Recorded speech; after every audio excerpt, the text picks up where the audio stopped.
ফিরল না ভোট। কোনো আসনে কেউ বিনা প্রতিদ্বন্দ্বিতায় জিততে পারবেন না। কোনো প্রার্থী না থাকলে লড়তে হবে না ভোটের সাথে। অনিয়ম দেখলে একটি কেন্দ্র বা পুরো নির্বাচনও বাতিল করতে পারবে ইসি। আর হলফনামায় মিথ্যা তথ্য দিলে নির্বাচিত হওয়ার পরও হারাতে হবে সংসদ সদস্য পদ। সোমবার এসব বিধান যুক্ত করে গণপ্রতিনিধিত্ব আদেশের খসড়া অনুমোদন করেছে নির্বাচন কমিশন। ফারজানা আক্তারের প্রতিবেদন। ত্রয়োদশ জাতীয় সংসদ নির্বাচনকে সামনে রেখে গণপ্রতিনিধিত্ব আদেশে একগুচ্ছ বিধান যুক্ত করল নির্বাচন কমিশন। কমিশন সভা শেষে এসব নিয়ে বিস্তারিত জানান কমিশনার আবুল ফজল মোহাম্মদ সানাউল্লাহ। ফিরিয়ে আনা হয়েছে না ভোটের বিধান। কোনো আসনে প্রতিদ্বন্দ্বী প্রার্থী না থাকলে লড়তে হবে না ভোটের সাথে। ভোট সমান হলে লটারি না করে পুনরায় হবে নির্বাচন। না ভোটের বিধান করা হয়েছে। এই না ভোটের বিধানটা হবে যদি কোথাও একজন প্রার্থী হয় বিনা ভোটে নির্বাচিত হবে না।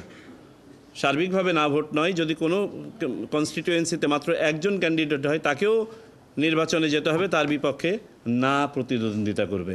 এবং সেখানে যদি পুনরায় না বিজিত হয় দ্বিতীয় ইয়েতে, তাহলে আর ভোট হবে না, তখন ব্যক্তি প্রার্থী বিবেচিত হবে নির্বাচিত বলে।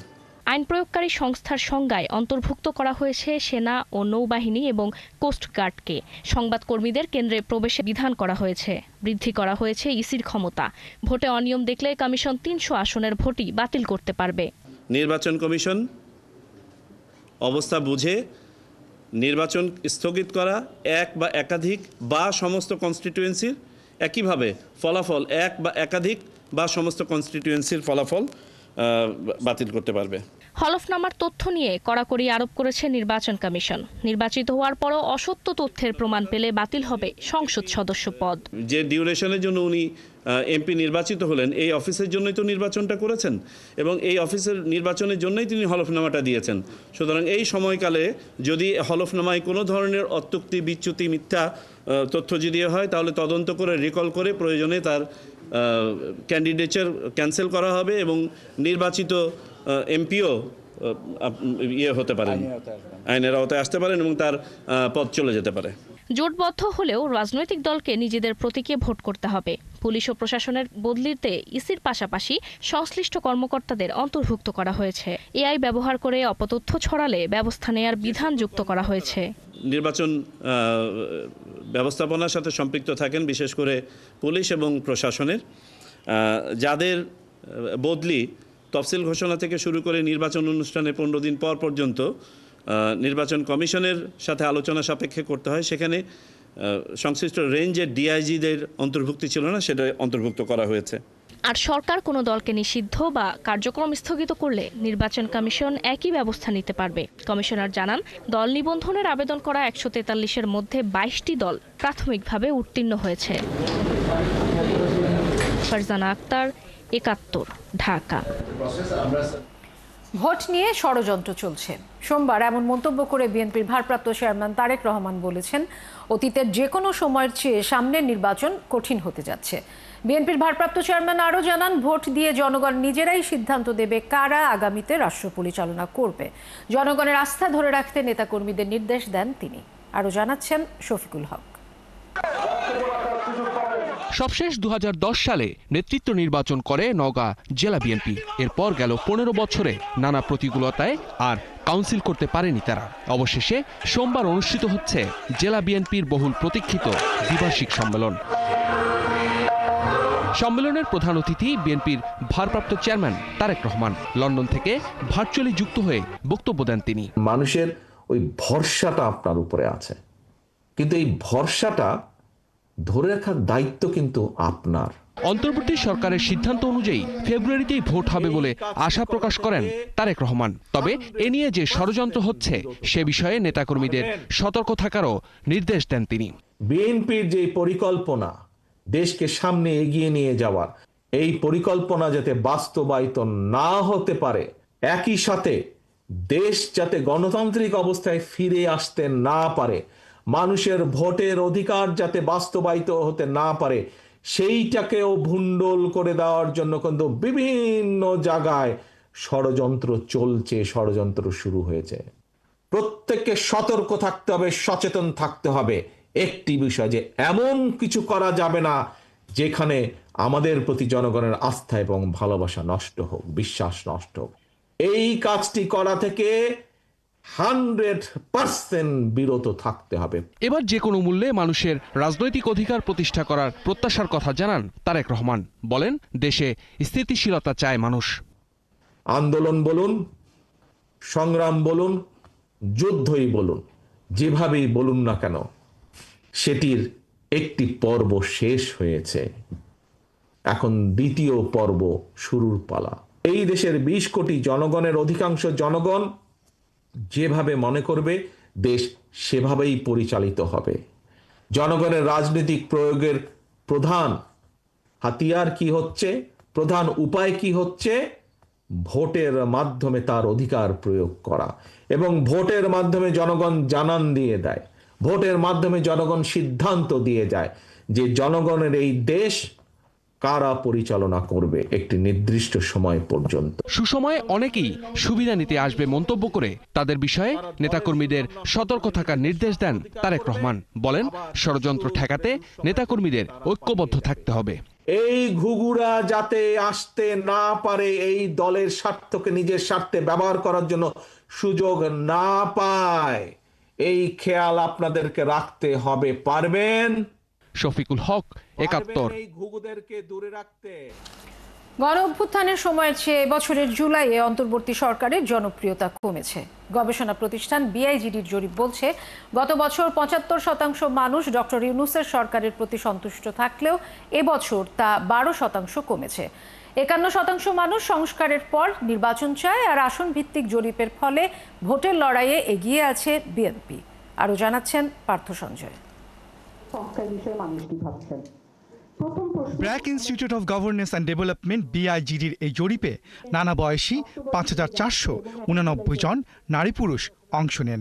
ফলাফল উপস্থাপন করেন প্রতিষ্ঠানটির ফেলো অব প্র্যাকটিস সাইদা সেলিনা আজিজ। জরিপে বলা হয়, গণঅভ্যুত্থানের পরপরই ৭৫% মানুষ অন্তর্বর্তী সরকারের কার্যক্রমে সন্তুষ্টি প্রকাশ করলেও ২৫ জুলাইয়ে তা 12% কমেছে। ৭৫% স্কোর দিতে মানুষ রাজি ছিলেন, যেটা অক্টোবরে একটু কমেছে, জুলাইতে কমেছে। তার মানে গত আগস্ট থেকে এখন জুলাই পর্যন্ত এই 11 মাসে প্রায় 12% সরকারের স্কোরটা কমে এসেছে। জরিপ অনুযায়ী পুরোপুরি সংস্কার শেষে নির্বাচন চায় 51% মানুষ। আপনারা সংস্কার নিয়ে কি ভাবছেন? আমরা দেখছি সবচেয়ে বড় যে গ্রুপটা যারা বলছেন যে ভালো মতো সংস্কার করে তারপর নির্বাচন, 51% মানুষ। আরো একদল বলছেন যে 17% বলছেন কিছু জরুরি সংস্কার করে নির্বাচন দেওয়া উচিত। 38% মানুষ বলছেন তাদের এলাকায় বিএনপি জিতবেন, 13% বলছেন তাদের এলাকায় জামায়াতে ইসলামী জিতবেন, 7% বলছেন আওয়ামী লীগের প্রার্থী জিতবেন এবং 1% বলছেন এনসিপি জিতবেন। তবে একটা বড় অংশ, যা প্রায় 48%, যারা নির্বাচনে ভোট দেয়া নিয়ে সিদ্ধান্তহীনতায় ভুগছে। এর কারণ হিসেবে আলোচকরা বলছেন, মানুষ রাজনৈতিক দলগুলোকে বিশ্বাস করতে পারছে না। বাংলাদেশের মানুষ রাজনৈতিক ক্লাসকে ইন জেনারেল পলিটিক্যাল এলিটদের বিশ্বাস করে না। ট্রাস্ট ডেফিসিট আছে, অ্যাবসলিউট ট্রাস্ট ডেফিসিট। তারা ভালো করেই জানে নির্বাচন হয়ে গেলে একবার আর সংস্কার নিয়ে কোনো কথাবার্তা হবে না। আমি আনসার্টেন, আমি জানি না কি হবে, এবং আমি ট্রাস্টও করতে পারতেছি না পলিটিক্যাল পার্টিকে। আবার এট দ্য সেম টাইম এই গভর্নমেন্ট বা এই সরকার যেভাবে কাজ করছে সেটাও আমাকে কমপ্লিটলি স্যাটিসফ্যাকশন দিতে পারছে। আর তরুণদের দল এনসিপির ভবিষ্যৎ ভালো বলেও মনে করেন 37% মানুষ। তাদের জুলাই আন্দোলনের নেতৃত্ব তাদেরকে এক ধরনের লেজিটিমেসি দিচ্ছে। এছাড়া বর্তমানে 80% মানুষ উচ্ছৃঙ্খল মানুষের কর্মকাণ্ড বা মব সহিংসতা নিয়ে উদ্বিগ্ন। বহুবিধ সমস্যায় এই সরকার জর্জরিত মনে করলেও আবার 70% মানুষ মনে করেন অন্তর্বর্তী সরকার সুষ্ঠু নির্বাচন করতে পারবে। পার্থ সঞ্জয়, ৭১, ঢাকা। দর্শক, সমসাময়িক বিষয় নিয়ে জাতীয় নাগরিক পার্টির সদস্য সচিব আক্তার হোসেন এই মুহূর্তে সাংবাদিকদের সাথে কথা বলছেন। আমরা সরাসরি চলে যাচ্ছি সেখানে। জাতিকে একটা হতাশার মধ্যে ফেলছে যে আমরা পূর্বেকার যে বাংলাদেশের রাজনৈতিক কাঠামো, রাষ্ট্রের যে কাঠামো, সেখানে গুণগত সংস্কারের বিষয়গুলোকে নিশ্চিত না করেই যদি নির্বাচনের দিকে অগ্রসর হই, তাহলে বাংলাদেশ আসলে আগে যে সিস্টেমে চলতো সেই সিস্টেমের সামনের দিকে চলতে থাকবে, এরকম ধরনের একটা পরিবেশ তৈরি হয়। আদতে আমাদের এতগুলো ভাই শহীদ হলেন, এতগুলো ভাই আহত হলেন, এত সংগ্রামের মধ্য দিয়ে আমাদের অর্জন হবে শূন্য যদি আমরা সংস্কারবিহীন নির্বাচনের দিকে অগ্রসর হই। এই কারণে নির্বাচনের যে সময়কাল বলা হয়েছে আমাদের আপত্তির জায়গা নেই, কিন্তু সংস্কারকে পাশ কাটিয়ে যদি নির্বাচন করা হয় সেখানে অবশ্যই আমরা আপত্তি করব। এবং আমরা বারবার এই কথাটা বলছি যে বিচারের যে কার্যক্রম শুরু হয়েছে, একটা মামলায় সাক্ষ্য গ্রহণ শুরু হয়েছে, একটা মামলা না কয়েকটা মামলাতে, এবং একটা দৃশ্যমান জায়গা পর্যন্ত এটাকে উন্নীত করতে হবে যে যারা গণহত্যা করলো, যারা বাংলাদেশের মানুষের বিরুদ্ধে মানবতা বিরোধী অপরাধ করলো, তাদেরকে বিচারের আওতায় নিয়ে এসে তাদের বিচারটা একটা দৃশ্যমান পর্যায় পর্যন্ত উন্নীত করা হয়েছে। এটা সরকারের অন্যতম প্রধান কর্তব্য, সেটা সম্পূর্ণ করতে হবে। জুলাই সনদের কথা বলা হয়েছে, রাজনৈতিক দলগুলো দ্বিতীয় দফার বৈঠক শেষ করেছেন। সেই জুলাই সনদ কার্যকর করা ছাড়া বাংলাদেশে নির্বাচন হবে না। যদি বাংলাদেশে জুলাই সনদের কার্যকারিতার জায়গাটা অস্পষ্ট থেকে যায়, তাহলে সে নির্বাচন বাংলাদেশের গণতন্ত্রকে সুরক্ষা দিতে পারবে না। আমরা এর আগেও দেখেছি, আওয়ামী লীগ যখন নির্বাচনগুলো করতো তারা বলতো সাংবিধানিক ধারাবাহিকতা রক্ষার জন্যই নির্বাচন করা দরকার। আমরা বাংলাদেশের এই যে বিদ্যমান সংবিধান, সে সংবিধানের নিয়মনীতিকে উপেক্ষা করে তার বিপক্ষে গিয়েই আমরা কিন্তু 24-এর অভ্যুত্থানে আমরা অংশগ্রহণ করেছি। অতএব সাংবিধানিকতা বা সংবিধানের ধারাবাহিকতা রক্ষা করার ভয় ভীতি বা সেটাকে রাষ্ট্রদ্রোহিতার জায়গায় গিয়ে আমাদেরকে নানাভাবে হেনস্থা করা হবে, গ্রেফতার করা হবে, ফাঁসি দেওয়া হবে, এই ভয়টা কিন্তু আমরা কেউ পাই। কথা বলছিলেন এনসিপি সদস্য সচিব আক্তার হোসেন, আপনারা সরাসরি দেখছিলেন। বর্তমানে আইনশৃঙ্খলা পরিস্থিতি যেরকম আছে তা দিয়েই সুষ্ঠু নির্বাচন সম্ভব বলে মন্তব্য করেছেন স্বরাষ্ট্র উপদেষ্টা জাহাঙ্গীর আলম চৌধুরী।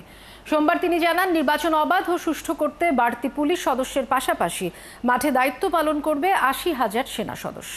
আরও জানাচ্ছেন সাজিদ সরকার। জাতীয় সংসদ নির্বাচনের প্রস্তুতি নিতে জোরে সোরে মাঠে নেমেছে স্বরাষ্ট্র মন্ত্রণালয়। এদিন কেরানীগঞ্জে সম্ভাব্য একটি ভোটকেন্দ্র পরিদর্শন করেন স্বরাষ্ট্র উপদেষ্টা। এবারের নির্বাচনে বিপুল পরিমাণ তরুণ ভোটার থাকবে জানিয়ে উপদেষ্টা বলেন, তাদের জন্য থাকছে আলাদা বুথ। পুলিশ সদস্যের পাশাপাশি মাঠে থাকবে ৮০,০০০ সেনা সদস্য। মোতায়েন করা হবে অন্যান্য সশস্ত্র বাহিনীর সদস্যরা সহ বিজিবিকেও।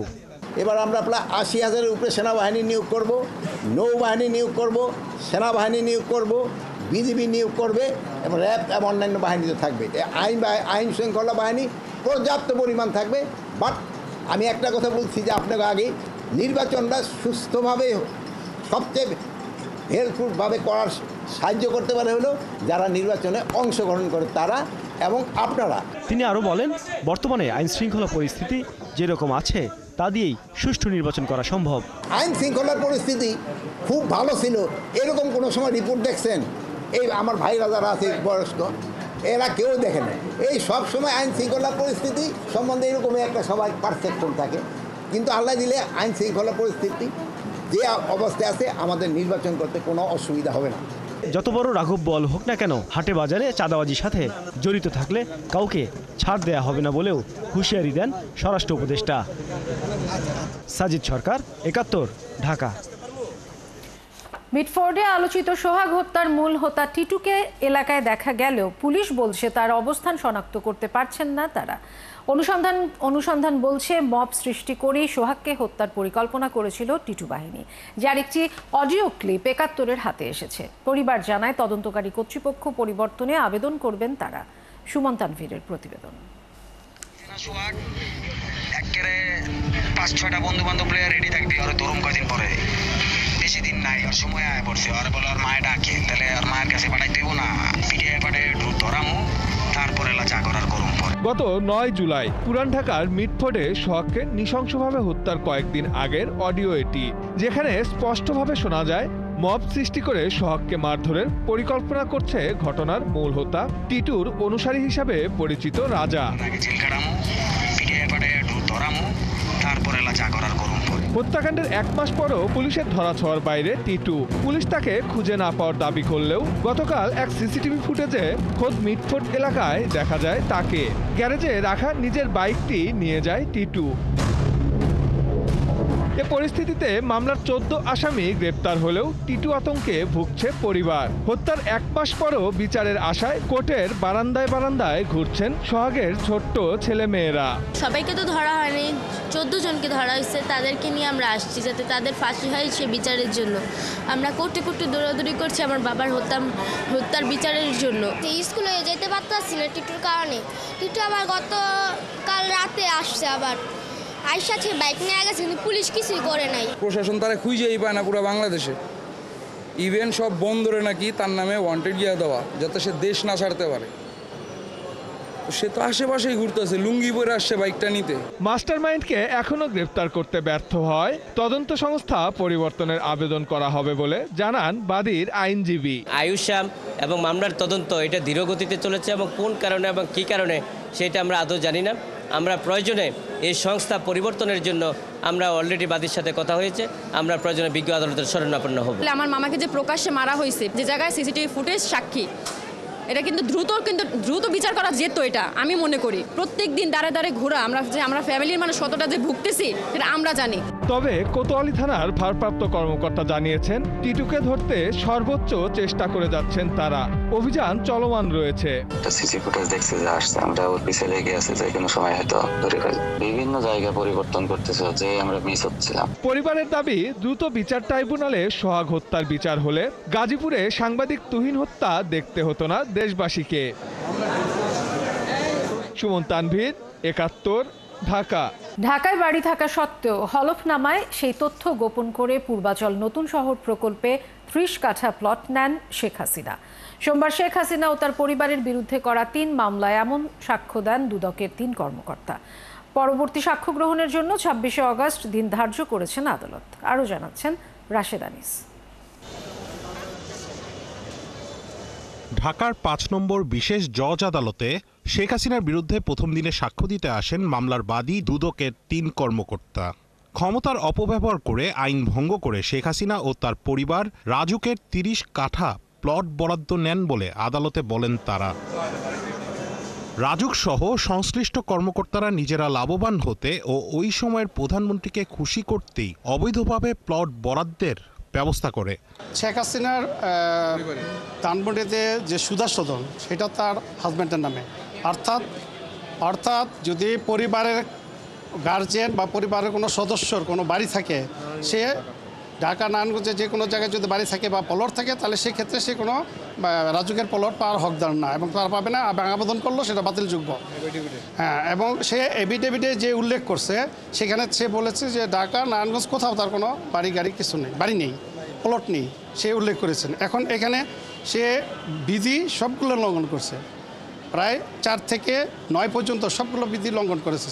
সে বিধি লঙ্ঘন করাতে তার বিরুদ্ধে এই অভিযোগ আনা হয়েছে। দুদকের আরেক আইনজীবী জানান, এসব প্লট বরাদ্দ নিতে ক্ষমতার অপব্যবহার করেন শেখ হাসিনা। রাষ্ট্রের সর্বোচ্চ অধিকারী হিসাবে ক্ষমতার অপব্যবহার করে তারা এই প্লটগুলা নিজ দায়িত্বে নিয়েছেন এবং রেজিস্ট্রি করে ভোগদখল করতেছিলেন। এদিন দুর্নীতির ৩ মামলায় শেখ হাসিনা, তার ছেলে সজীব ওয়াজেদ জয় ও মেয়ে সাইমা ওয়াজেদ পুতুল সহ ৪৭ জনের বিরুদ্ধে সাক্ষ্য দেন মামলার বাদীরা। রাশেদ আনিস, ৭১, ঢাকা। জুলাই আগস্টের হত্যাযজ্ঞের সঙ্গে যারা জড়িত তাদের বিচার হবেই বলে জানিয়েছেন চিফ প্রসিকিউটর তাজুল ইসলাম। প্রতি বিপ্লবের কথা বলে ষড়যন্ত্র করে বিচার বানচাল করা যাবে না বলেও হুঁশিয়ারি দেন তিনি। জুলাই গণঅভ্যুত্থানে ৫ই আগস্ট চানখারপুলে শাহরিয়ার খান আনাস সহ ৬ জনকে গুলি করে হত্যা মামলার আনুষ্ঠানিক বিচার শুরুর দিনে এসব কথা বলেন তিনি। এই মামলায় ডিএমপির সাবেক কমিশনার হাবিবুর রহমান হাবিব সহ ৮ বরখাস্ত পুলিশের বিরুদ্ধে সাক্ষ্য গ্রহণ হয় আজ। শুনানির শুরুতে সূচনা বক্তব্য দেন চিফ প্রসিকিউটর তাজুল ইসলাম। এ সময় তিনি এই মামলার তথ্য উপাত্ত, ঘটনাস্থলে আসামিদের সংশ্লিষ্টতা, হাবিবুর রহমানের গুলি চালানোর নির্দেশনার অডিও বার্তা তুলে ধরেন। শেখ হাসিনার সঙ্গে সাবেক ভিসি মাকসুদ কামাল ও ফজলে নূর তাপসের কথোপকথন, আন্দোলন দমনে কী নির্দেশনা দিয়েছেন তাও তুলে ধরেন চিফ প্রসিকিউটর। প্রথম দিনের সাক্ষী হিসেবে শহীদ শাহরিয়ার খান আনাসের বাবা আদালতে সাক্ষ্য দেন। পরে আসামি পক্ষের আইনজীবীরা তাকে জেরা করেন। যারা মনে করেছিলেন পরবর্তীতে প্রতিবিপ্লব ঘটাবেন অথবা অন্য কোনোভাবে এই বিচারটাকে বানচাল করার চেষ্টা করা যাবে, তাদের জন্য ক্লিয়ার মেসেজ যারা অপরাধ করেছেন তারা কেউ ছাড় পাবেন না। বিচারের প্রক্রিয়া কোনো অবস্থাতেই বন্ধ হবে না। যেসব তরুণেরা রক্ত দিয়ে বাংলাদেশকে দ্বিতীয়বার মুক্ত করেছেন, তাদের পরিবার, তাদের স্বজন, তাদের সহকর্মীরা বেঁচে আছেন, তাদের সাক্ষ্যের মাধ্যমে এই যে ১৫০০-এরও বেশি মানুষের জীবন যাওয়া, তাদের পরিবারের প্রতি জাস্টিস করার যে চেষ্টা, সেটা রাষ্ট্রের পক্ষ থেকে নিশ্চিত করা হবে। ১০০ টাকা মূল্যমানের ১৫০০ কোটি টাকার নতুন নোট বাজারে আসছে কাল থেকে। এরপর ৫০০, ১০ ও ৫ টাকার নতুন নোট আসবে সেপ্টেম্বরে। ২ টাকার ও ২০০ টাকার নোট আসতে আরও কিছু সময় লাগবে। একাত্তরকে এসব তথ্য জানিয়েছেন বাংলাদেশ ব্যাংক মুখপাত্র আরিফ হোসেন খান। তিনি আরও বলেছেন, নতুন টাকার মান নিয়ে যে বিভ্রান্তি ছড়ানো হচ্ছে তা সম্পূর্ণ ভিত্তিহীন। অনুপ অধিকারী তরুণ জানাচ্ছেন বিস্তারিত। গেল কোরবানি ঈদে ১০৫০ ও ২০ টাকা মূল্যমানের নতুন নোট বাজারে ছাড়ে কেন্দ্রীয় ব্যাংক। এরপর থেকে আরও অন্য নতুন নোটের জন্য অপেক্ষায় আছেন গ্রাহকেরা। অপেক্ষার অবসান করে মঙ্গলবার থেকে বাজারে আসছে ১০০ টাকা মূল্যমানের নতুন নোট। এই মূল্যমানে মোট ১৫০০ কোটি টাকার নতুন নোট আসবে বাজারে, তবে একবারেই নয়, ধাপে ধাপে। বাকি ৫০০, ২০০, ১০, ৫ ও ২ টাকার নোট কবে আসবে একাত্তরকে সেটিও জানান মুখপাত্র। ১৫০০ কোটি টাকার ১০০ টাকার নোট ছাড়া হবে। পুরোটাই এখনই ১৫০০ কোটি টাকা আসবে তা না, কালকে থেকে শুরু হবে। কিন্তু টার্গেট হলো আমরা ১৫০০ কোটি টাকা মার্কেটে ১০০ টাকার নোট ছাড়ব। পরবর্তীতে সেপ্টেম্বরের শেষ নাগাদ ৫০০ টাকা, ১০ টাকা এবং ৫ টাকা ছাড়া হবে সেপ্টেম্বরের শেষ নাগাদ। একটু সময় লাগছে ২০০ টাকার এবং ২ টাকার নোট, কারণ ২০০ টাকার নোটের যে কাগজ সাপ্লাই, সেটা সাপ্লাই দিতে একটু বিলম্ব হচ্ছে, এই কারণে একটু পিছিয়ে যাচ্ছে ওই দুটো।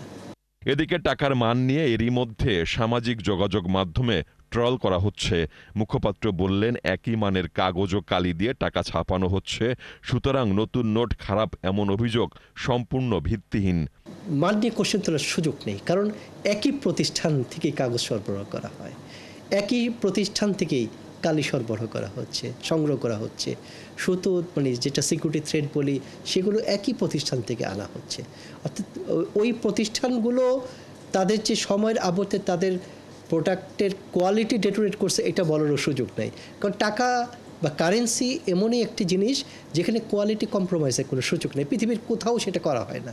অতএব এটা একটা আমার মেন্টাল পারসেপশন হতে পারে, কিন্তু আদতে সত্যিকার অর্থে মানের কোনো কমতি আগে নোটের তুলনায় হয়েছে, এটা বলার সুযোগ নেই। এদিকে ক্যাশলেস সোসাইটি বাস্তবায়নে বাংলাদেশ ব্যাংকের প্রতিশ্রুতির কথা রোববার আবার বলেছেন গভর্নর। আর কেন্দ্রীয় ব্যাংকের মুখপাত্র বললেন, ক্যাশ টাকার ব্যবহার থেকে গ্রাহকদের ধীরে ধীরে বেরিয়ে আসার প্রস্তুতি নিতে হবে। আপনাদের মাধ্যমে আমি জাতিকে জানাতে চাচ্ছি, তারা এখন থেকে যাতে মাইন্ড সেট আপ করে যে ভবিষ্যতে হয়তো বা কাগজের নোট আর আমাদের দেশে থাকবে না। অনুপ অধিকারী তরুণ, একাত্তর, ঢাকা।